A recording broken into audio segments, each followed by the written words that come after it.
right, so now we're at what we call the final interview, and there might be one more depending on the role that Heath will go through tomorrow. But this is really all about situational interviewing, and I think that this is a part we miss a lot. So these are questions that are very tailored to the role and responsibilities, which you can find if you purchase our course right in the workbook. But an example of this would be our current retention rate is 91%. We want to get it to 93%. What ideas would you have to try to increase retention? What has worked in the past for you? Somebody wants to call and cancel. What steps would you take? So this is really kind of getting into their thinking, how they approach things. If they say, I'd reshop them all. Well, you kind of know where their heart is. And you have to decide, are they teachable and coachable? Can we get them into a different spot? Or are they just ingrained in price and that's not how your agency operates?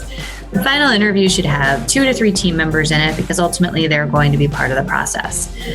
There should be an introduction time where everybody gets to know each other and then kind of dive in. The candidate should also be given time to ask questions of their coworkers. It's even fair if the agency principals step out for honesty purposes.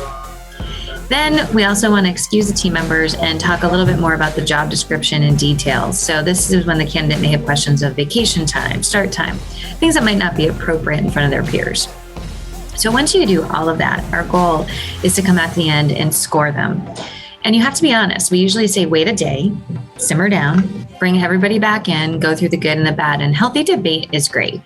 You know, you're potentially going to pay this person $50,000 a year, depending whatever their payroll is. That's a big investment. And it's also the right person elevates the team. The wrong person drags the team down. And so understand all points of the coin. You know, maybe they're 80% great, but 20% a little sticky. Maybe we've got 2 other candidates in the pipeline. Maybe we feel strongly we can coach them on some of these items. But the end of the line is you need to have a healthy debate. Doesn't mean that anybody should weigh in if they should or shouldn't hire them. Ultimately, that is the role of the agency owner. And if the agency owner would like to ask that question, that's fine. But all too often, sometimes people's feelings stand about like, well, I didn't want to hire her to begin with. That's not healthy either.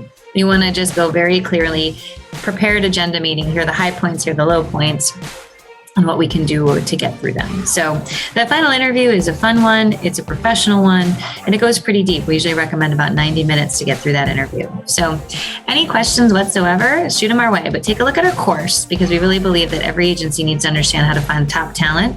And if you don't have a playbook, you're kind of winging it. We'll see you soon.